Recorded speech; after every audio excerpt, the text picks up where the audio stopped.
During stressful times, something that is sadly inevitable is a rise in scammers. So these fraudsters, they prey on our vulnerabilities. When we're fearful and distracted by other things going on in the world, as we certainly have been in 2020, these criminals love to swoop in and prey on those vulnerabilities.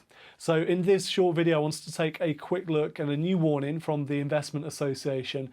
They have found that the level of investment-related scams have nearly quadrupled between July and the end of October, and that these impersonation type investment scams have now defrauded people out of nearly £10 million worth of their own money. So some quite scary figures being shared here from the Investment Association. I want to take a quick look at what these scammers have been doing and some of the steps you can take as an investor, as an individual, to stay safe from scammers. There are 3 simple steps you can take, which I'll explain at the end of this video. But before I go any further, please press that subscribe button. We make videos here about personal finance, economics, investing, and happiness, because after all, what's the point in money if it's not used to improve our levels of happiness? So press that subscribe button so you don't miss out on any future videos. So I'm taking a look in this short video at a warning and some findings issued by the Investment Association about rising levels of investment-related scams during the pandemic. And as I said in that introduction, it's no surprise really to see levels of scams rising. It's a very sad fact, but scammers, fraudsters, criminals, they prey on vulnerabilities. So when people are feeling exposed in terms of their health, but also in terms of their money because of the state of the economy and all this uncertainty going on, scammers love that. They love that opportunity to prey on vulnerability, to come along and try and part you from your money. And there are, of course, lots of different forms of scams out there. There are more scams than simply the ones I'm talking about in this video. And we're seeing a rise in all sorts of scams this year, including some sort of parcel delivery related scams, telephone scams, and of course ubiquitous internet related scams and email scams. But what I'd like to focus on just for a moment is investment scams, and particularly impersonation scams. So the Investment Association is issuing this warning about how these fraudsters are creating companies, fake companies, to impersonate established regulated financial services firms. So they're borrowing credibility, they're borrowing authority from these existing firms and creating a fake version of them with fake products, a fake website, a fake address, and as a result of doing so, they're convincing people to give them their money, because when you run some basic checks, it would appear that you're dealing with a legitimate, authorised and regulated business. And of course you're not, you're dealing with a fraudster. They're advertising these fake products then on fake price comparison websites. So there's 2 layers of frauds taking place here: the fake company and its products, and also the fake outlet, the price comparison website, which is not designed for anything other than to lure you in and to part you from your money. So they're advertising themselves on fake price comparison websites. They are also using social media platforms, and they are also using adverts on search engine results. So when you Google, for example, an investment product, you're likely to see adverts at the top of your Google results. Just be aware that some of them are these impersonation fake fraudster companies. So do watch out for that as well. And according to the Investment Association, there's been a sharp rise in the number of these cases in terms of reported investment impersonation companies. So since July, when they last published a report, the number reported to them has nearly quadrupled in that time to the end of October. So a significant rise in the number of investment frauds, attempted investment frauds taking place. So from the start of the pandemic in March to the end of October, nearly £10 million worth of losses as a result of these scams. £9.4 million in total. That is a significant amount of money that's been lost to investment fraudsters. The number of these investment impersonation scams has risen from 300 back in July to 1,175 in October.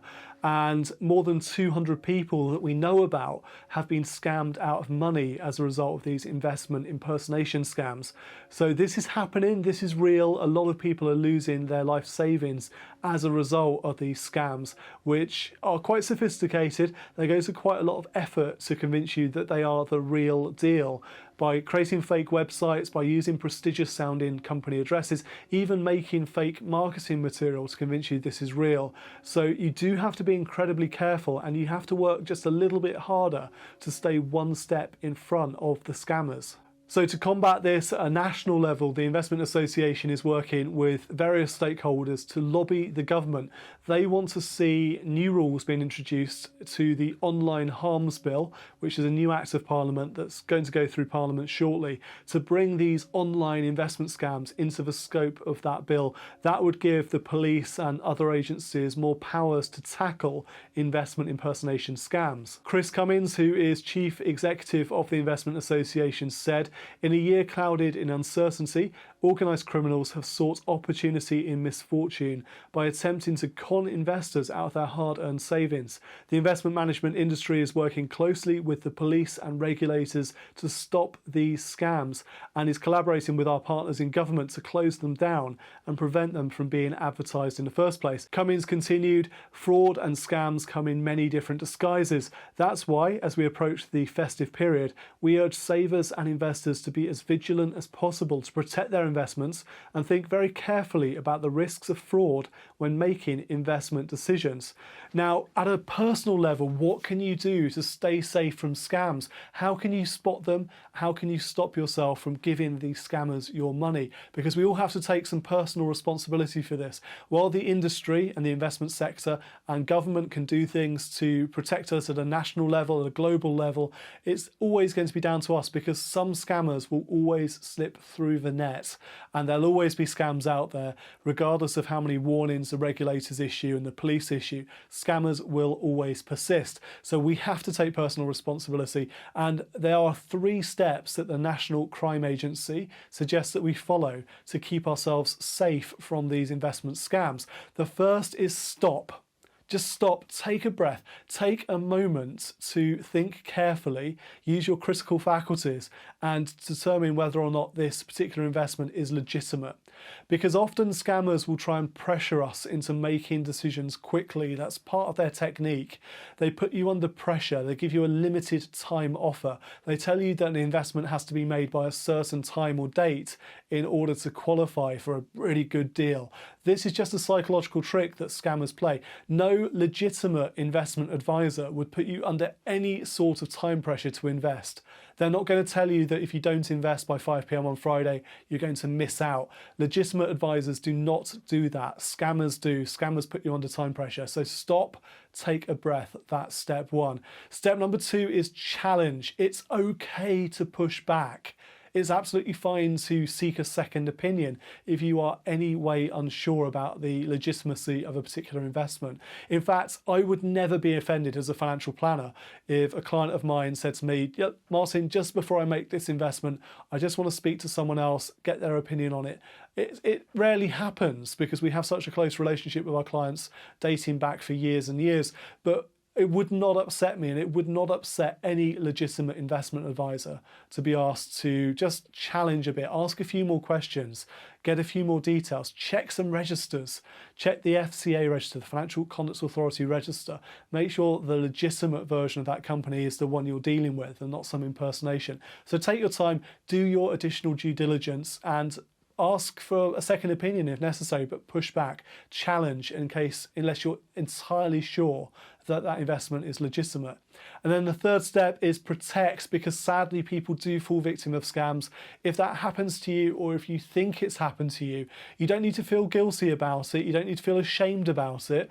You need to act incredibly quickly. And it's a sad fact that once scammed, people often stay quiet about it. The true scale of scam victims is not necessarily well known because people feel embarrassed that they have fallen victim to a scammer. But the quicker you act, the better. So speak to your bank and try and stop a payment if you can act that quickly. Definitely speak to the police, report it to Action Fraud, and just do everything you can to raise the alarm and alert. Even if you can't protect yourself at that stage, if it's too late and your money has gone, think how many other people you might be able to protect by raising the alarm, by speaking up, by taking action as soon as possible. So 3 steps there recommended by the National Crime Agency to reduce the harm, reduce the prospect of you being victim of an investment scam. Let me know in the comments down below which scams you've come across this year, what steps you take to make sure that investments are legitimate before you get involved with them. I'd love to hear from you. Do press subscribe. Please do subscribe to our channel. We make videos about personal finance, investing, economics and happiness here. I'd love to have you on board as we make more of these videos in the future. And press that like button too. It all helps with the YouTube algorithm so more people get to see our content. I do appreciate you watching. Thank you for watching this video. I hope you found it useful. Until next time, I'm Martin Bamford, and when it comes to your money, the more you know, the faster it can grow.